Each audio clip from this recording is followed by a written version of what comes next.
Good afternoon.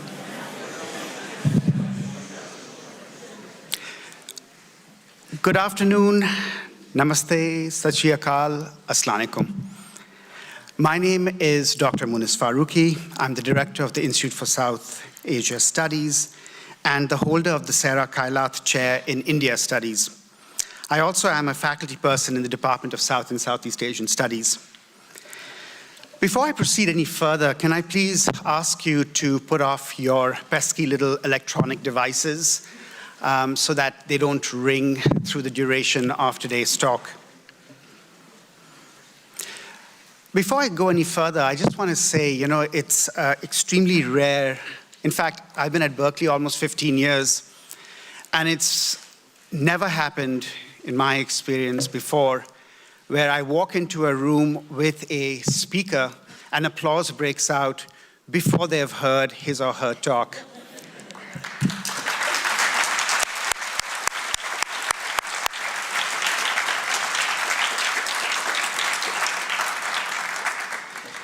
It is my greatest pleasure to welcome you to the third Bhattacharya Lectureship on the Future of India. This lectureship is funded by the Bhattacharya India Fund. The Bhattacharya India Fund was established at the Institute for South Asia Studies in 2016 with the generous support of Kimi and Shankar Bhattacharya. The Bhattacharyas have been long-time supporters of the Institute. They have given generously to many diverse causes, and one in particular, the Bangla Studies Initiative here at UC Berkeley. In addition to the Bhattacharya Lectureship on the Future of India, on which I will say a little bit more shortly, the Bhattacharya India Fund also funds the Bhattacharya Graduate Fellowships.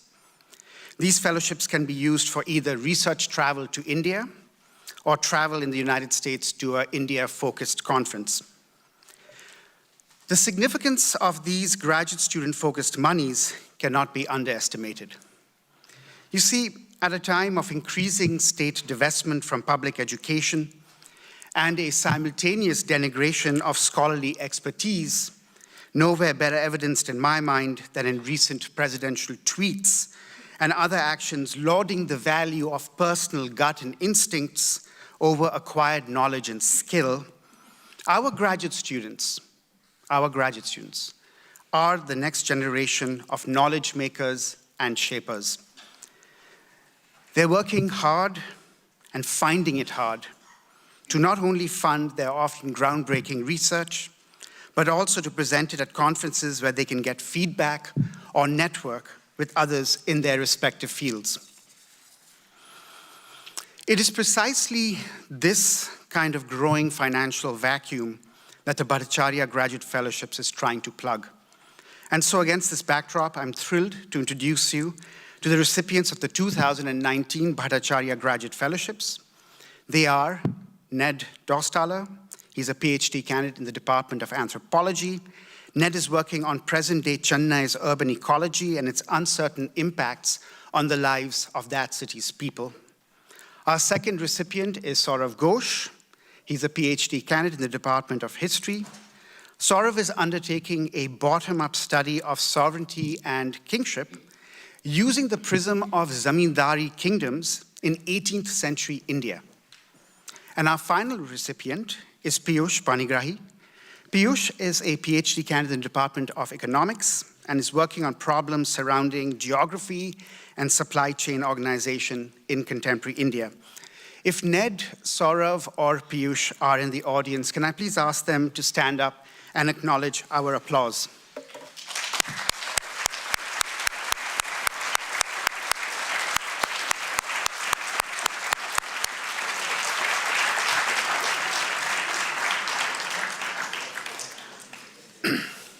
Onward now to the other part of the Bhattacharya India Fund, namely the Bhattacharya Lectureship on the Future of India. It is an annual lecture series that aims to impact the way India is perceived and understood in the United States. This lecture series works from the assumption that India is going through momentous political, economic, social, and environmental changes. I probably don't need to convince you of the magnitude and the pace of these changes, That said, allow me to share some examples of what I mean. In 2028, India is anticipated to overtake China as the world's largest country in terms of population. Setting aside the terrible pollution that has rendered Delhi virtually unlivable recently, northern India as a whole is warming at one of the fastest rates in the world, around on par with the Arctic and Southeast Asia. India's phenomenal and much talked about economic growth over the past 2 decades has also fueled a terrible income inequality gap. The country's sex ratio is the 3rd worst in the world after China and Vietnam. The rise of Hindu nationalism raises as many questions as it answers about the place of tens of millions of religious minorities and lower caste Hindus. And finally, in no part of the world does the threat of accidental nuclear conflict remain greater. Now, the Bhattacharya lectureship on the future of India may not be able to address all of these critical issues relating to India either today or in next year's talk or in the following year's talk. But it is our hope that this annual lectureship will chip away year after year, hopefully over many decades, at one important topic after another. That it will do so with intelligence and balance, while always keeping in mind the urgency of the here and now. That it will also do so by allowing us to engage with a broad range of perspectives, be they from academia, journalism, art, civil society, or business. The first 2 speakers in this series, the historian and public intellectual Ramchandra Guha, and last year's invitee, the former governor of the Reserve Bank of India and noted economist Raghuram Rajan, speak to our ambitions with regard to this lecture series. It is the same intent that led us to invite the noted journalist and 2019 Magsaysay Award recipient Sri Ravish Kumar to UC Berkeley. Although it is not my honor to introduce him tonight, it is my brief to introduce the Berkeley faculty who will be his interlocutors through the rest of this evening. And they are Professor Pradeep Chibber. Professor Chibber is in the Department of Political Science and is an authority on all facets of contemporary India. Professor Abhishek Kaikar. Professor Kaikar is a historian of 18th and 19th century India and an observer of Indian politics since 1947. And finally, Professor Rakha Ray. Professor Ray is a sociologist and a scholar of gender, emerging middle classes, and social movements in India. She's also the incoming dean of the Division of Social Sciences right here at UC Berkeley. And just to give you a sense of how tonight's program is going to unfold, following this introduction, Professor Ray is going to be invited to introduce tonight's guest speaker, Sri Ravish Kumar. His talk will be in Hindi, but with accompanying super titles. Following his talk, there will be a 3-way, around 25-minute conversation involving Sri Ravish Kumar and Professors Chibber and Kaikar. And once they're done, we'll have around 30 minutes for Q&A, and this will be moderated by Professor Chibber. Following Q&A, I will invite tonight's patron, Mr. Shankar Bhattacharya, to say a few words to you, after which you will all get an opportunity to informally meet and perhaps snap some pics with Sri Ravish Kumar. On that note, please join me in welcoming Professor Rakha Ray to the podium.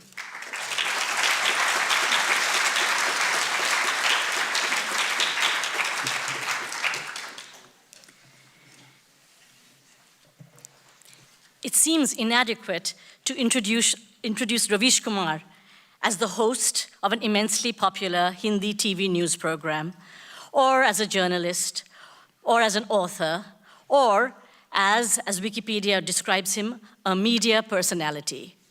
He is undoubtedly all those things, but I believe, without exaggeration, that he is best described as the media conscience of India. The person who reminds us not only about what media can be, but also of what India can be. Ravish Kumar was born in Motihari, Bihar, and has a postgraduate degree in Hindi journalism from the Indian Institute of Mass Communications. In 1996, he joined New Delhi television network NDTV, where he worked his way up from being a field reporter.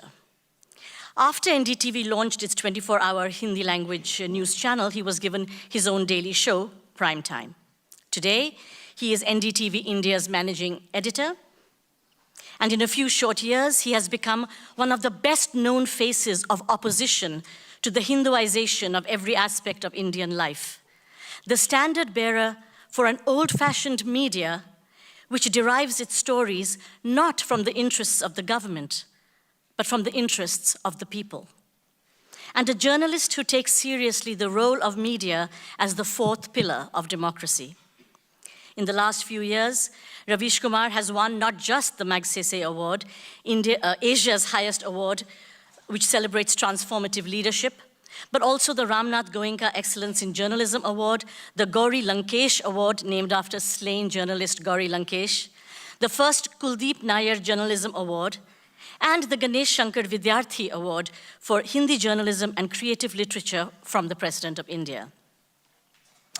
In a nation in which, somewhat like this one, opposition is ridiculed and put down by the government, in which self-censorship has become the name of the game, and in which those who publicly oppose the government are reviled, Ravish Kumar battles on, consistently critiquing the government, the bureaucracy, and the saffronization of the nation.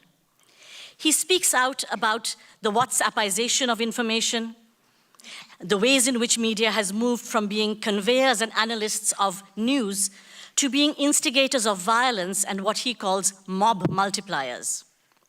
For his crusades against the increased polarization of the nation, he is routinely trolled on Twitter, threatened with death, and referred to as Ravish Uddin, because surely he cannot be a Hindu and be so critical of the state of the nation. And yet, despite the hate mail that follows him everywhere, his following continues to grow. What explains Ravish Kumar's popularity? The stories he does explain his popularity. Not just with this government, but with the preceding UPA government. Ravish Kumar has been relentless in his exposure of the travails faced by the nameless, faceless, ordinary people of India, and he does so in a Hindi that everyone can follow. In bringing to the fore the sorry state of train travel, for example, the primary mode of travel for most Indians, Ravish Kumar tells the story of a young man who studied for 3 years to take a test that might get him a job in the agricultural sector. He needed to travel to another town to take the test, so he left a day early. But the train was not 2 hours late, but 2 days late, and he missed the test he'd been studying for 3 years. Or the story of the 40,000 young people who could not start their jobs because the government never sent them their appointment letters, or the story of the 400% retroactive fee hike issued by private medical colleges in Uttarakhand, which would essentially ensure that the largely lower middle-class students who had borrowed money to be able to attend the college could not graduate if they could not produce the extra 1 crore rupees. In the latter 2 cases, Ravish Kumar covered the stories every day, relentlessly, until the job letters were sent and the fee hikes were withdrawn.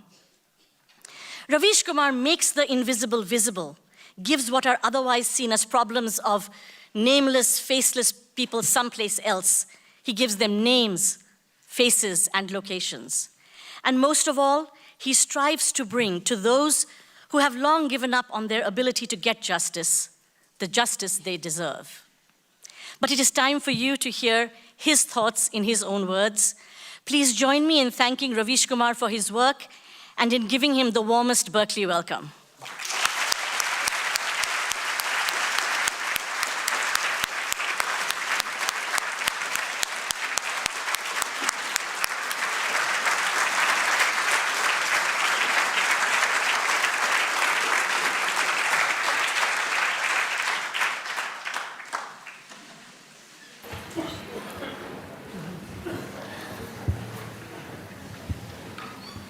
Thank you for this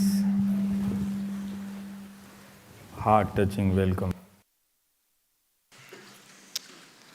The Institute for South Asia Studies at UC Berkeley. And thank you, Mr. and Mrs. Bhattacharya.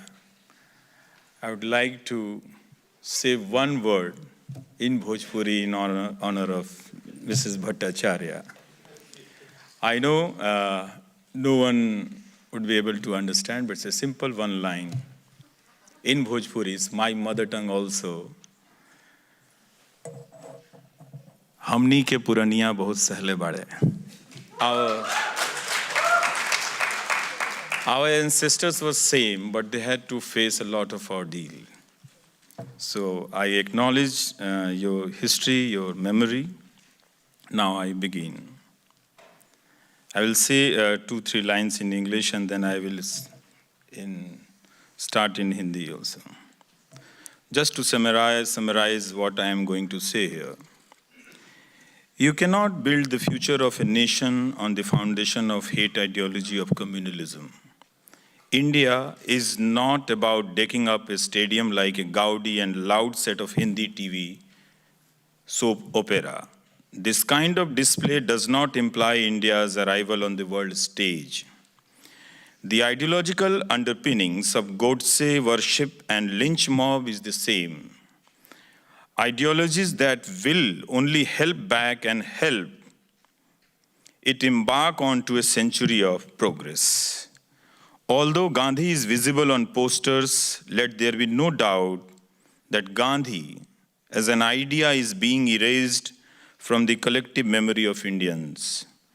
There is no dearth of shameless literature in public domain that audaciously justifies Gandhi's assassinations, and those who haven't read Gandhi are being brainwashed into believing that Godse was great, not Gandhi. Bharat का public space बदल चुका है.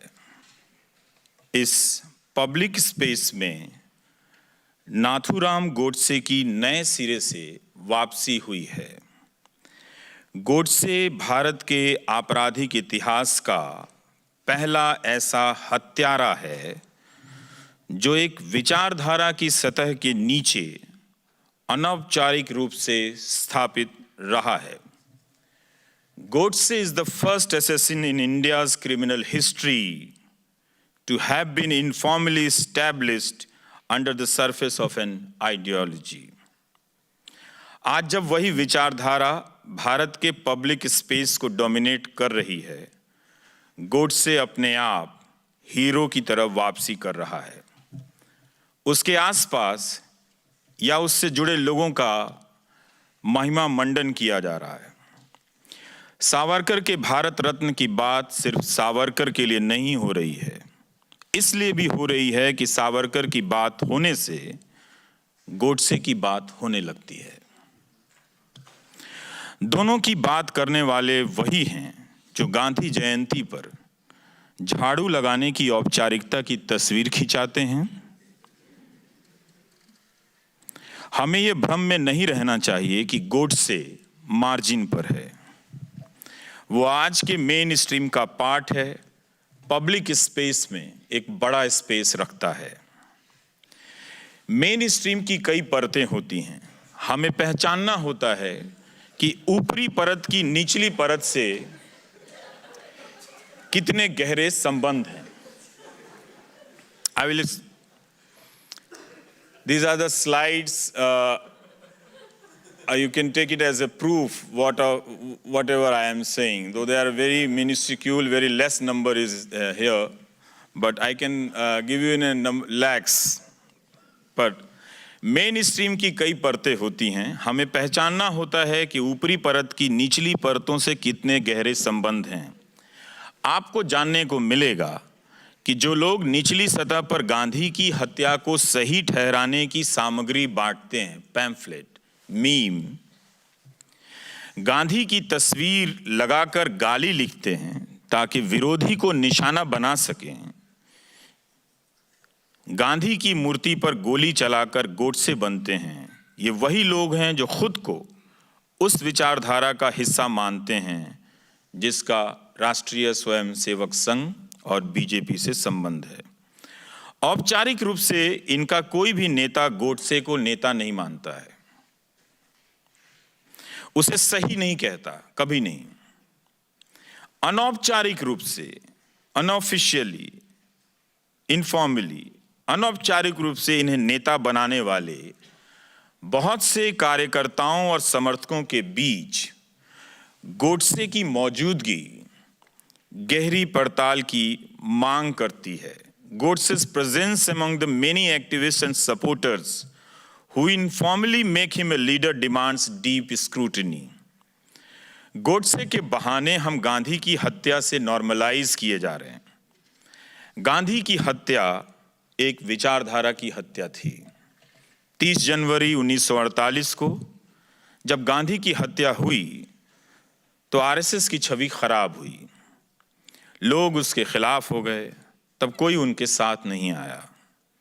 आज उनके banner को अपना बताने वाले बहुत से ऐसे लोग सोशल मीडिया पे मिलेंगे जो गोडसे को हीरो मानते हैं। बस वक्त बदला है तो गोडसे के द्वारा की गई हत्या को सही ठहराने वाले लोग अब बाहर निकलने लगे हैं। 2019 के चुनाव में भोपाल से बीजेपी की उम्मीदवार साध्वी प्रज्ञा ठाकुर ने गोडसे को देशभक्त कहा।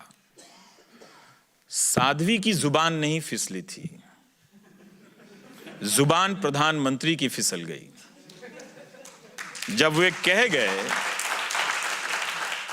कह गए कि साध्वी को कभी माफ नहीं करेंगे। उनकी जुबान फिसल गई। उनके बयान के बाद भी भोपाल की जनता साध्वी प्रज्ञा को वोट करती रही और बीजेपी के कार्यकर्ता, आरएसएस के कार्यकर्ता साध्वी प्रज्ञा के लिए बूथों पर काम करते रहे। आज तक साध्वी प्रज्ञा से किसी ने किनारा नहीं किया, उतना भी नहीं जितना आडवाणी से किया गया। अब तो भारत के मीडिया में बहस होती है कि मोदी फादर ऑफ नेशन हैं या नहीं। जब गांधी के हत्यारे को देशभक्त बताने वाले सांसद बन सकते हैं तो गांधी को हटाकर दूसरा फादर ऑफ नेशन क्यों नहीं हो सकता है? भारत के पब्लिक स्पेस ने पहली बार किसी विचारधारा की ऐसी मोटी चादर ओढ़ी है और देखी है। ऐसे लोगों के बीच संभव है कि फादर ऑफ नेशन ही बदल दिया जाए, गोडसे को देशभक्त कह दिया जाए।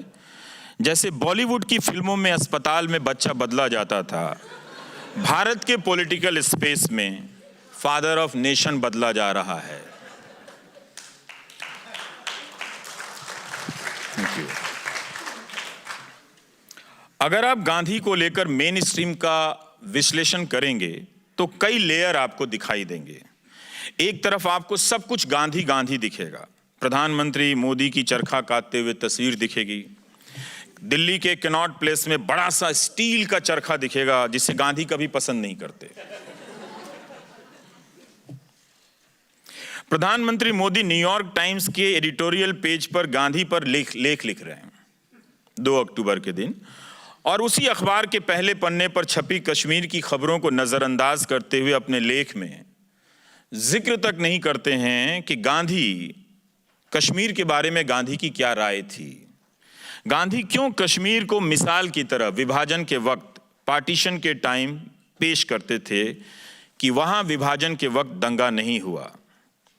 आपको यह भी दिखेगा कि राष्ट्रीय स्वयंसेवक के चीफ मोहन भागवत 2 अक्टूबर को गांधी पर एक लेख लिखते हैं जिसे कई हिंदी अखबार अपने संपादकीय पन्ने पर छापते हैं। तो मोदी जी न्यूयॉर्क टाइम्स में लिख रहे हैं और आरएसएस के चीफ भागवत जी हिंदी के अखबारों में लिख रहे हैं। Coordination is perfect. Sadhvi Pragya भी जीत रही हैं और गांधी जयंती पर मोहन भागवत भी लिख रहे हैं, which is good, fine. Sadhvi Pragya ही नहीं, यहीं के हार्वर्ड से पढ़ के गए, बगल के हार्वर्ड से जयंत सिन्हा हत्या के आरोपी को लड्डू खिलाते हैं जब वो जमानत से बाहर आते हैं। क्या गांधी ऐसा करते? अखलाक की हत्या के आरोपी के पार्थिव शरीर पर तिरंगा डाला जाता है। बुलंदशहर के इंस्पेक्टर सुबोध कुमार सिंह की हत्या के आरोपी जब बाहर आते हैं तो उनका स्वागत भारत माता की जय के नारे के साथ किया जाता है। श्री भागवत अपने लेख में गांधी का मार्ग छोड़ देने के लिए अतीत को जिम्मेदार ठहराते हैं, मगर वर्तमान का जिक्र नहीं करते हैं। भागवत यह भी नहीं बताते कि फिर उनके स्वयंसेवक या खुद को उनका स्वयंसेवक बताने वाले लोग गोडसे को देशभक्त कहने वाली, उनके स्वयंसेवक गोडसे को देशभक्त कहने वाली प्रज्ञा ठाकुर को जिताने के लिए क्यों काम कर रहे थे। भोपाल में साध्वी प्रज्ञा को जिताने के लिए आरएसएस के लोग, बीजेपी के लोग क्यों काम कर रहे थे, और गोडसे को देशभक्त बताने वालों की उनकी वैचारिक परिवार और बीजेपी सरकार में क्यों जगह होती है। अब आप इसी के साथ ये जो तस्वीर है, this is the picture who this man is a very integral part of IT cell and he's a very important person of BJP. He tweeted recently on 2nd October that if you do auction of Godse, if you want to see who is a bigger patriot between Godse and Gandhi, then you put Godse revolvers on auction, and that money will decide Godse was a patriot and Gandhi was not. This man is standing with whom? इसलिए कहा कि इनकी जबान फिसल गई थी, किस किस के खिलाफ कार्रवाई करते। अब आप इसी के साथ मीडिया के मेन स्ट्रीम को देखिए। This was the tweet. Media के मेन स्ट्रीम को देखिए, जिसे मैं गोदी मीडिया कहता हूं। ये पहले गोदी मीडिया बनकर आया। This are the topic of debates. कहा कि मोदी राष्ट्र का निर्माण कर रहे हैं, इसलिए हम मोदी मोदी हो गए हैं। जल्दी ही ये मीडिया गोदी से हिंदू मीडिया हो गया। Look at the topics, if you can understand in English, मतलब these are all sing the religious topic. And Bharat का मीडिया आमतौर पर किसी धार्मिक पहचान का प्रदर्शन नहीं करता था, कभी नहीं। न्यूज 18 अंग्रेजी चैनल का एक एंकर अपने प्रोमो में कहता है कि अब तक मेजॉरिटी चुप रहा करती थी, अब बोलेगी। वो अपने प्रोमो में राइट का इस्तेमाल कई तरीके से करता है। राइट टू इंफॉर्मेशन का नहीं, जो आजकल कंडीशनल हो गया है सुप्रीम कोर्ट में, बल्कि उस राइट का जिसके बहाने एक विशेष धर्म की पत्रकारिता हो रही है। ये एंकर्स अब हिंदू धर्म की तरफ से बैटिंग करने लगे हैं। डिबेट के टॉपिक और स्क्रीन पर लिखे गए सवाल बता रहे हैं कि टीवी मीडिया का मजहब पत्रकारिता नहीं है, संविधान भी नहीं है, हिंदू गौरव और हिंदू राष्ट्र की राजनीति है। चैनलों के विषय और भाषा का सामान्य विश्लेषण भी बता देगा कि ये इंक्लूसिव नहीं है। चैनलों के एंकरों द्वारा ट्वीट किए जाने वाले अपने प्रोग्राम का ये पोस्टर, मीम और आईटी सेल के बनाए गए पोस्टर और मीम के रंग, स्लोगन में शायद ही आपको फर्क नजर आए। संघ परिवार, बीजेपी सरकार, आईटी सेल और व्हाट्सएप की दुनिया के मीम सब कुछ इतने एक जैसे कैसे हो सकते हैं? क्या इन्हें बनाने वाले और मानने वाले एक हैं? इसे समझने के लिए बहुत मेहनत करने की जरूरत नहीं है। व्हाट्सएप यूनिवर्सिटी पॉलिटिक्स और मीडिया के बीच एक स्पेशल बॉन्ड बन चुका है। राहुल गांधी मानसरोवर गए तो टीवी पर बहस चली, असली हिंदू बनाम ढोंगी हिंदू। राहुल को ढोंगी हिंदू कहा गया और प्रधानमंत्री मोदी को असली हिंदू। मोदी असली हिंदू के प्रतीक हैं, एकमात्र ब्रांड हैं। 2017 में मणिशंकर अय्यर के घर जिस बैठक की चर्चा गुजरात चुनावों के दौरान हुई थी, उसे जी न्यूज हिंदू रंग में पेश करता है। कैसे? एक गलत इतिहास को वो सही बता रहा है। और डीएनए कार्यक्रम का एंकर कहता है कि तारीख के लिहाज से भी बैठक महत्वपूर्ण है। मणिशंकर अय्यर के घर में हुई, तारीख के लिहाज से भी बैठक महत्वपूर्ण है। जिस डेट को सुप्रीम कोर्ट ने इलीगल एक्ट कहा है, वहां पे वो उसको जस्टिफाई, लेजिटिमाइज कर रहा है कि तारीख के लिहाज से भी बैठक महत्वपूर्ण है। 6 तारीख को मणिशंकर के घर बैठक हुई थी, यानी वही तारीख जिस दिन अयोध्या में एक विवादित ढांचा गिराया गया था। क्या वो ये कह रहे हैं कि मणिशंकर अय्यर ढांचा गिराने गए थे? Manishankar Iyer was not there. Those who were there at the time when mosque was demolished are the same one who are celebrating the Supreme Court verdict.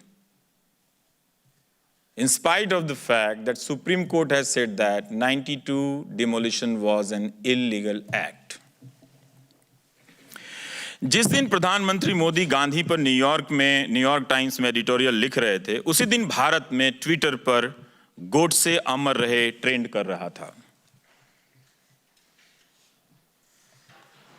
Number 1 trend कर रहा था। शाम होते होते गोडसे अमर रहे ट्वीट करने वालों की संख्या बढ़ती चली गई। It was more than 1 lakh.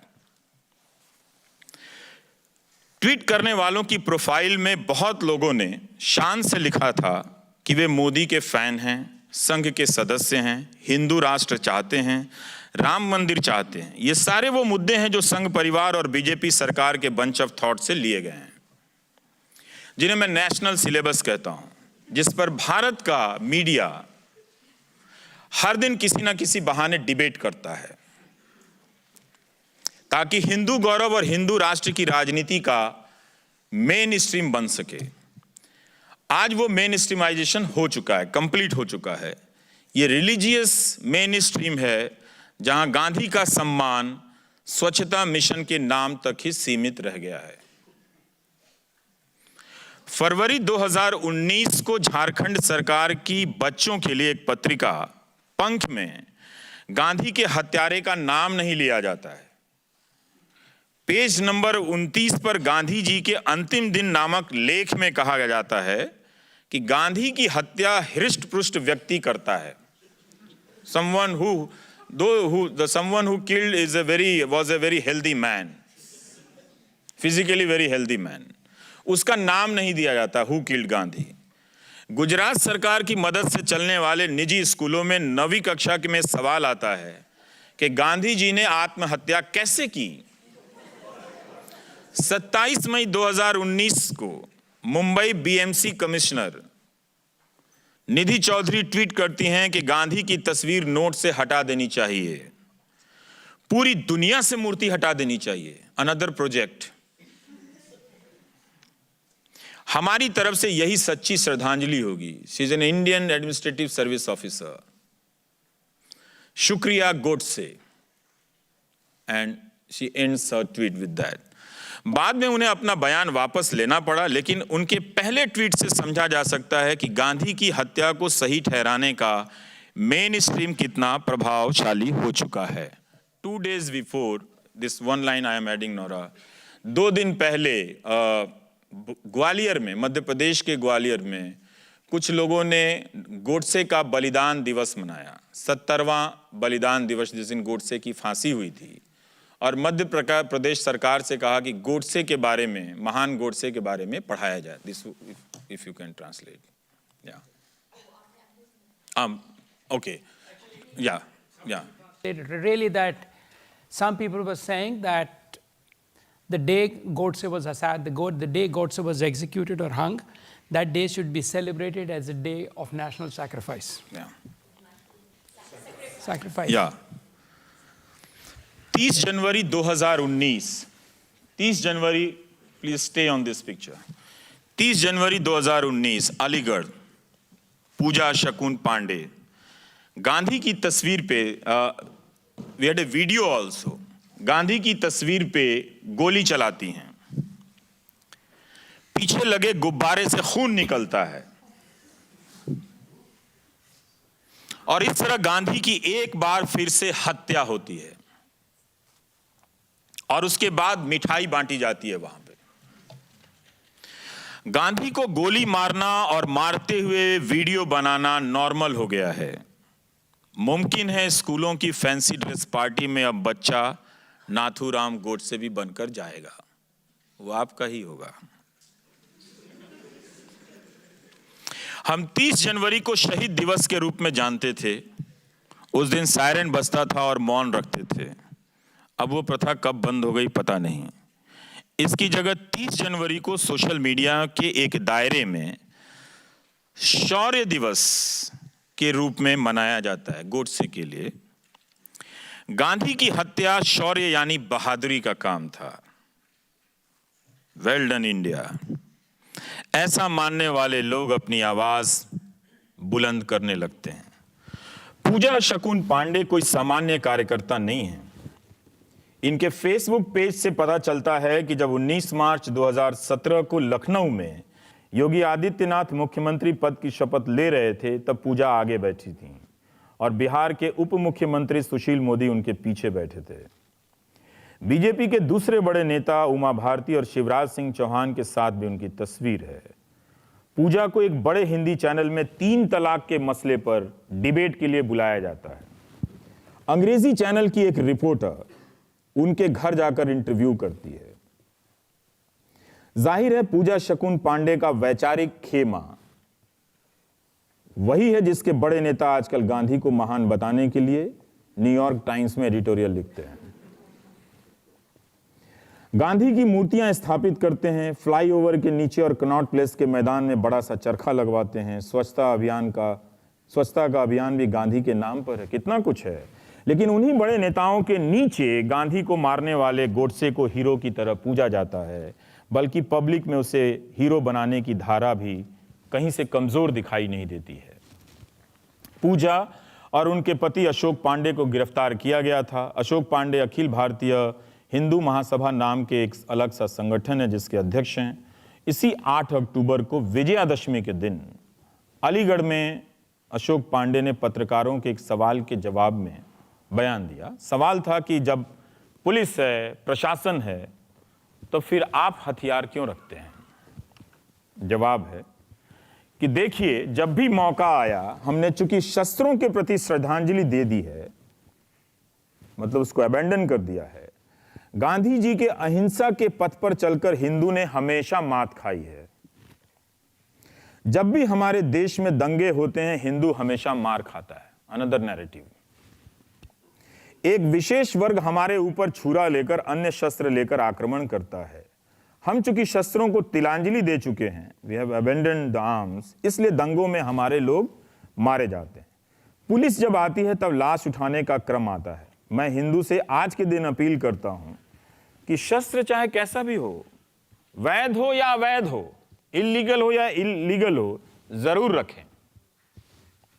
अगर अवैध होगा तो ज्यादा से ज्यादा दफा होगी, चार्जेस लगेंगे, लेकिन मारा तो नहीं जाएगा।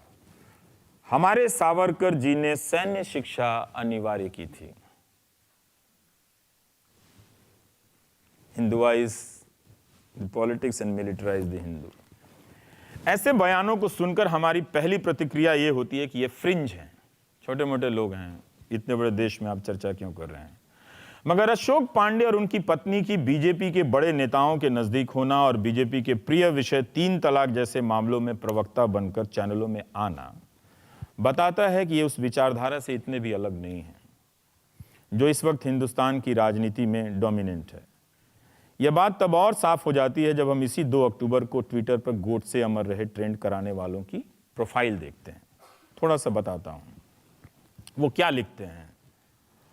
बापू नोट पर हो इसलिए दिमाग में है, वरना दिल में तो गोडसे है। जब गांधी बुढ़े ने कहा था कि देश का बंटवारा मेरी लाश पर होगा, तो देश का बंटवारा क्यों स्वीकार किया? वह तो समय पर गोडसे जी ने अपने जीवन का बलिदान देकर देश को बचा लिया, वरना देश का बंटवारा अभी तो हिंदुस्तान के 2 टुकड़े कर देता ये गांधी। गोडसे अमर रहे। बिकवा देता वो हर हिंदू को मदीने में, लुटवा देता वो पूरे हिंदुस्तान को पाकिस्तान में। अगर ना ठोकते नाथूराम जी गोली उसके सीने में। गांधी वध दिवस की समस्त राष्ट्रवादियों को हार्दिक शुभकामनाएं। रघुपति राघव राजा राम, देश बचा गए Nathuram. And they are not the fringe. 3 number का एक कोट है इसमें, मैं पढ़ के बताता हूं, जिसने लिखा है कि he would have sold every Hindu to Medina. उसका प्रोफाइल में वो लिखता है कि वो राष्ट्रीय स्वयंसेवक से जुड़ा है, मोदी जी का फैन है और आरक्षण का विरोधी है। नाम है प्रशांत शुक्ला, जो पेशे से इंजीनियर है। और इसी तरह आर.एस. शर्मा एक शख्स है जो खुद को बीजेपी और संघ का ब्लाइंड सपोर्टर कहता है और बीजेपी का सदस्य है, और उसकी प्रोफाइल में वो मेंबरशिप का नंबर भी है। 2 अक्टूबर को ट्वीट करते हैं कि गोडसे अमर रहे, जीते जी देश का बंटवारा नहीं होगा, उसी ने देश को 3 टुकड़ों में बांट दिया। हद तो तब हो गई जब उसने पूर्वी पाकिस्तान से पश्चिमी पाकिस्तान जाने के लिए एक लंबी चौड़ी कॉरिडोर की मांग कर दी, वो भी हिंदुस्तान के बीचों बीच। समझ गए एक देशभक्त पर क्या गुजरी होगी। उसके बाद गोडसे का एक बयान ट्वीट किया गया है इस आदमी के द्वारा कि अगर राष्ट्रभक्ति गुनाह है तो मैं स्वीकार करता हूं कि मैंने गुनाह किया है। नाथूराम गोडसे। एक शशिराज पांडे ट्वीट करते हैं कि नाथूराम विनायक गोडसे आजाद भारत के पहले न्यायाधीश थे जिसने फैसला ऑन द स्पॉट किया। देशभक्त गोडसे। शशिराज का एक दूसरा पोस्ट है कि गांधी कोई राष्ट्रपिता नहीं है, 1 करोड़ हिंदुओं का हत्यारा है गांधी। एक और पेज है जिस पर लिखा है कि बढ़ाए कदम हिंदू राष्ट्र की ओर मोदी संग योगी। इस पेज पर एक वेंकटाचारी हैं जो पोस्ट करते हैं कि जब अर्जुन धर्म की खातिर भीष्म पितामह को मार सकता है तो फिर नाथूराम गोडसे राष्ट्र की खातिर गांधी टकले को क्यों नहीं।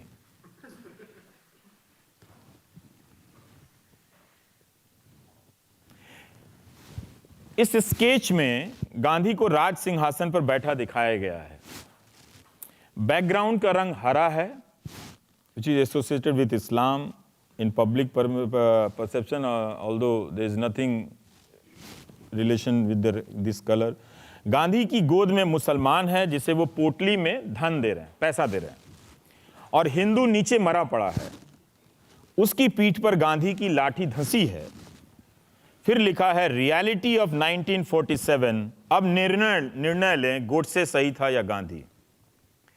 संघ परिवार के एक बड़े नेता भले गांधी का नाम सम्मान से लेते हैं, मगर उनकी विचारधारा से जुड़े लोग, जैसे आकाशदीप सिंह का ट्वीट है, एक जिक्र करना चाहता हूं, वो शायद हमें समझने में मदद करेगा। जब वो आकाशदीप ट्वीट करता है कि बस इतना जान लो, गांधी को जेब में लेकर घूमता हूं और गोडसे को दिल में लेकर। मोदी के मंत्री, this is very important, Nitin Gadkari एक इंटरव्यू में कहते हैं, एक बयान में, गांधी वध, मार्क द वर्ड वध, गांधी वध के केस में सावरकर बरी हुए थे। ये वध शब्द का इस्तेमाल करते हैं, हत्या का नहीं। दोनों में बहुत अंतर है। वध का इस्तेमाल किस वैचारिक खेमे में किया जाता है मैं बहुत बार नहीं बताना चाहता। अजय कुमार झा जो खुद को देशभक्त करते हैं, ट्वीट करते हैं कि सोचिए अगर गांधी और नेहरू नहीं होते तो आज क्या होता। भारत हिंदू राष्ट्र होता, यहां रहने वाले मुस्लिम भी हिंदू परंपरा का विरोध नहीं करते, नाथूराम गोडसे राष्ट्रपिता कहलाते, सरदार पटेल पहले प्रधानमंत्री होते, देश के राजीव, इंदिरा और सोनिया राहुल जैसे लुटेरे आज देश में नहीं होते। इस तरह के ट्वीट में गोडसे को पब्लिक में आकर हिंदू रक्षक कहना, हिंदू राष्ट्र का राष्ट्रपिता कहना, पटेल को प्रथम प्रधानमंत्री कहना, यह सब आकांक्षाएं वही हैं जो संघ परिवार के भीतर नीचे के स्तर पर अनौपचारिक रूप से तैरती रहती हैं। भले ही अब संघ परिवार के बड़े नेता जोर से गांधी जयंती पर लिखकर बोल रहे हैं कि गांधी महान थे, गोडसे के समर्थन में लिखने वाले और बोलने वाले और बड़ी संख्या में वही लोग हैं जिनका संबंध बीजेपी और संघ परिवार से है। विजयादशमी के अपने सालाना संबोधन में मोहन भागवत लिंचिंग पर टिप्पणी करते हैं कि वो विदेशी अवधारणा थी, मगर गोडसे अमर रहे ट्रेंड कराने वालों को कुछ नहीं कहते। किसी ने कुछ नहीं कहा था उस दिन। यही काम गांधी के जीवन काल में हो रहा था। 7 अप्रैल 1947 को गांधी अपनी प्रार्थना सभा में कहते हैं कि मेरे पास बराबर ऐसे पत्र आ रहे हैं जिनमें मुझ पर ये इल्ज़ाम लगाया जाता है कि मैं जिन्ना साहब का गुलाम और 5वें दस्ते वाला बन गया हूं। कोई पत्र लेखक कहता है कि मैं कम्युनिस्ट बन गया हूं, लेकिन मैं इन बौछारों से नहीं घबराता। मैं सनातनी हिंदू हूं, इसलिए ईसाई, बौद्ध और मुसलमान होने का दावा करता हूं। 9 अप्रैल 1947 को प्रार्थना सभा में गांधी जी कहते हैं कि एक आदमी लिखता है कि तुम्हें मोहम्मद गांधी क्यों ना कहा जाए, और फिर बड़ी खूबसूरत गालियां दी हैं जिन्हें यहां दोहराने की जरूरत नहीं है। I also could not show many of the abuses. गाली देने वालों को जवाब ना दिया जाए तो वह 1, 2, 3 या अधिक बार गाली देकर थक जाएगा। थक कर या तो चुप हो जाएगा या और गुस्से में आकर मार डालेगा। मार दिया उसने गांधी जी को। गांधी की हत्या हो जाती है। गांधी को गाली देने वाले फिर से वापस आए हैं। वो इनकी तस्वीरों के साथ गालियां लिखकर ट्विटर और फेसबुक पर पोस्ट करते हैं। गांधी के ही ये शब्द हैं उसी प्रार्थना सभा से। हवा ही ऐसी है कि ना कुछ सुनना ना कुछ देखना, बस चीखते रहना। ये उस ट्वीट का हिस्सा है जो 2 अक्टूबर 2019 को पूरे दिन ट्विटर पर ट्रेंड किया और हैशटैग चल रहा था, पब्लिक स्पेस में गांधी की हत्या को सही ठहराने का साहस कहां से आया? एंटाइटलमेंट, लेजिटिमेसी कहां से आया पब्लिक स्पेस में कि आप गांधी के मर्डर को जस्टिफाई कर सकते हैं? इसमें साहस ही नहीं बल्कि हत्या के कारणों से सहमत होने की नेचुरलिटी भी है। अगर यह इंटरनलाइजेशन का प्रोसेस मैच्योर नहीं होता तो गांधी की हत्या को सही ठहराने के लिए वेल क्राफ्टेड पोएट्री और स्लोगन नहीं लिखे जाते। क्या ये सारे स्लोगन और मीम अचानक बाहर आ गए? या 2 अक्टूबर को ट्रेंड इसलिए हो सका क्योंकि इसकी तैयारी 2014 के बाद काफी मेहनत से की गई है।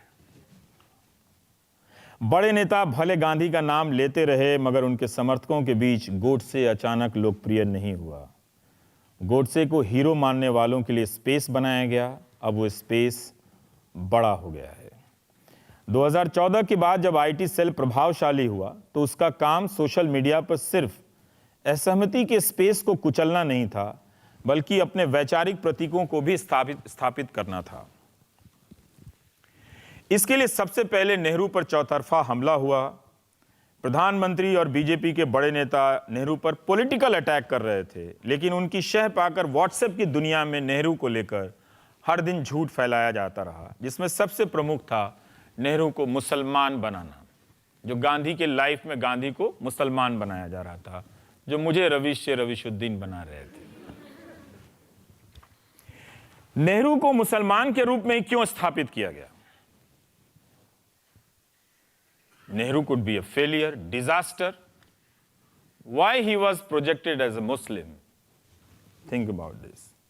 क्योंकि आगे चलकर गांधी की हत्या को सही ठहराना था, गोडसे को आगे लाना था और इसी समानांतर व्हाट्सएप की दुनिया में गांधी की हत्या को सही ठहराने को लेकर बहुत से लिटरेचर क्राफ्ट किए गए,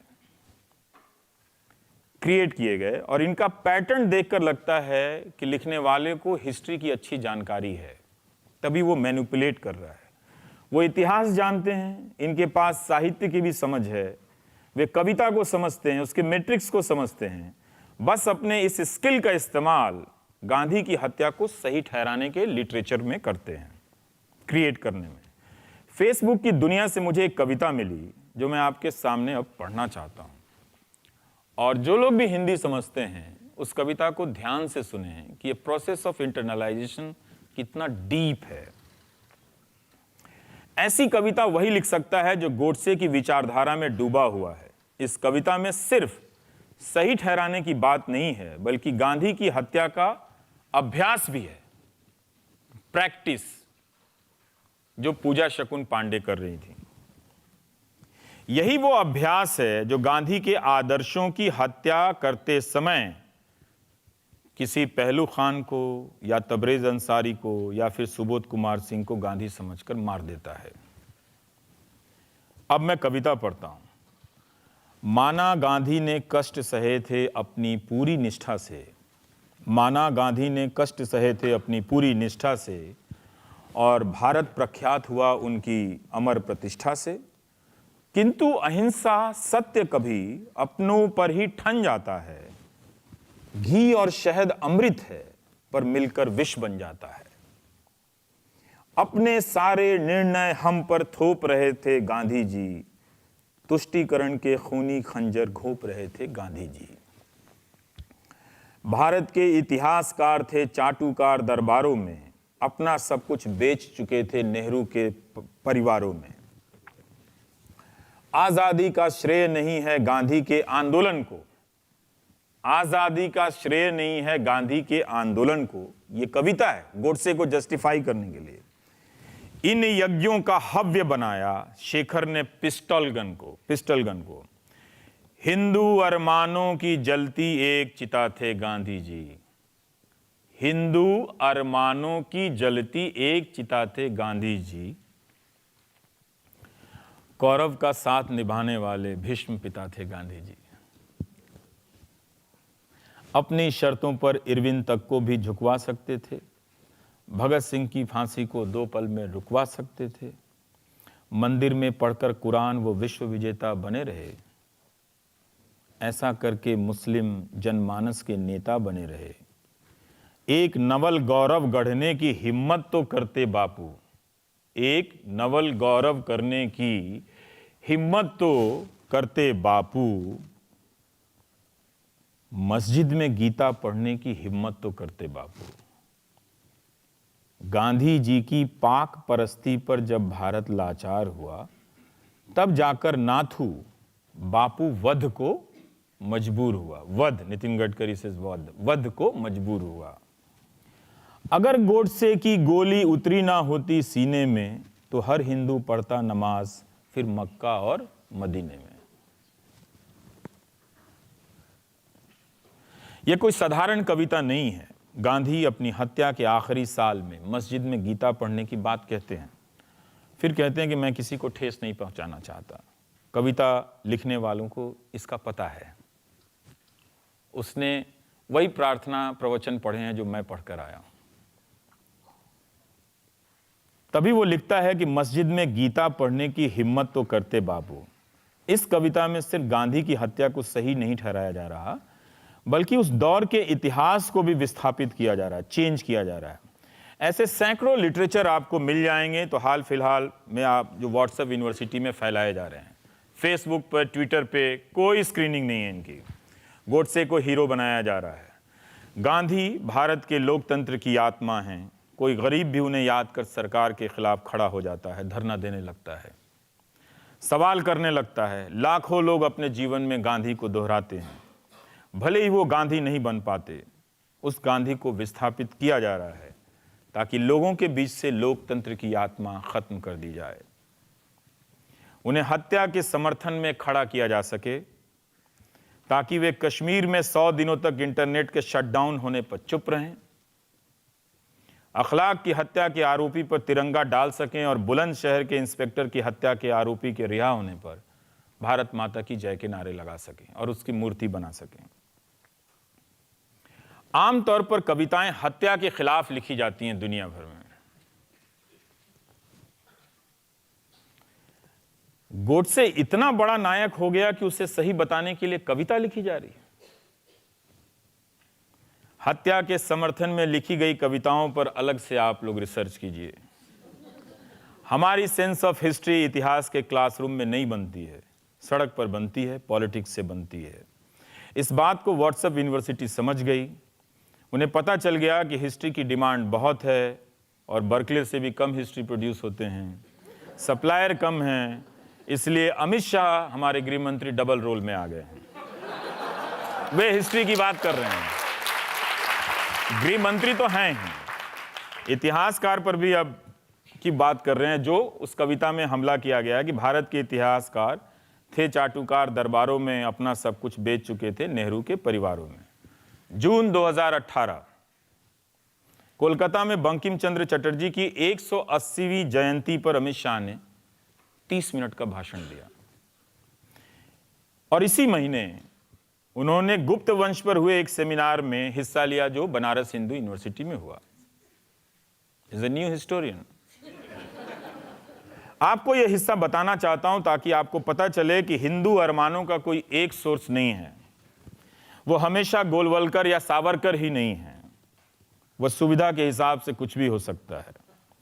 अमित शाह कहते हैं कोलकाता में, और मैं कोट कर रहा हूं, कि मैं इतिहास का विद्यार्थी हूं। मैंने दुनिया भर में चले राजनीतिक आंदोलन और अपनी आजादी के आंदोलन का डिटेल अभ्यास किया है। I am grateful that he did not claim that he had met Che Guevara. तो वो कह रहे हैं कि मैंने दुनिया भर में चले राजनीतिक आंदोलन और अपनी आजादी के आंदोलन का डिटेल अभ्यास किया है। इतिहासकार बंटवारे के लिए खिलाफत को दोष देते हैं, अंग्रेजों की बांटो और राज करो को दोष देते हैं, कभी मुस्लिम लीग की 2 नेशन की थ्योरी को दोष देते हैं, मगर मैं स्पष्ट हूं कि वंदे मातरम के टुकड़े करने की तुष्टीकरण की नीति स्वीकार करने के फैसले ने आगे जाकर देश को के टुकड़े कर दिए। Now he exonerate Muslim League. Thank you. Vande Mataram धर्म से नहीं जुड़ा था, वो कह रहे हैं, और आज भी नहीं है। इसमें किसी की निंदा नहीं है, व्यक्ति को राष्ट्र से जोड़ने का विनम्र प्रयास है। वंदे मातरम को धर्म के साथ जोड़कर विवाद को स्वीकृति देने की गलती कांग्रेस ने की। मैं राजनीतिक भाषण करने नहीं आया, वो कहते हैं। इतिहास जो नहीं पढ़ते वो देश को कभी आगे नहीं ले जाते। इसलिए मुझे बहुत फेथ है उन पे कि वो इतिहास पढ़ते हैं। वही प्रजा, वही देश के लोग आगे ले जाते हैं जो इतिहास में की गई गलती को समझते हैं। ये बहुत बड़ी गलती थी।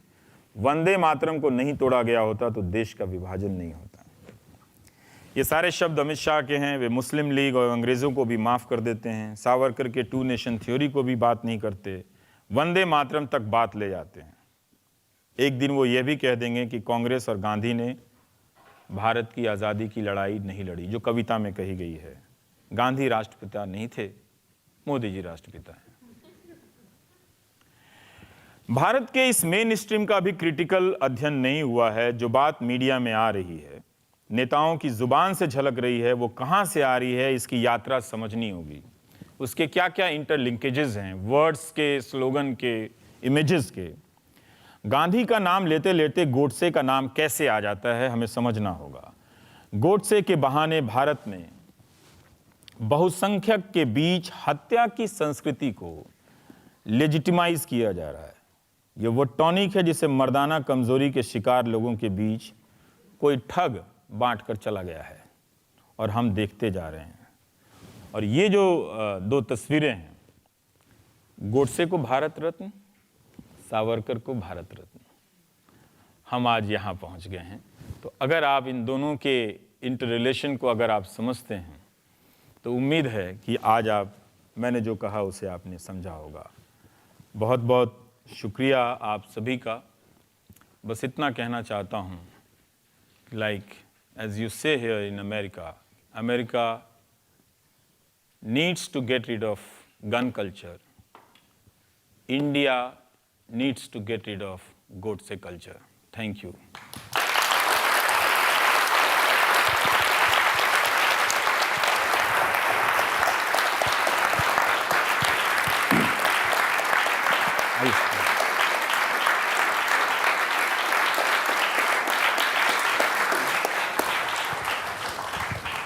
सवाल अंग्रेजी में पूछें? हाँ, सर अंग्रेजी में पूछ लीजिए। अंग्रेजी में पूछ हाँ। So thank you so much.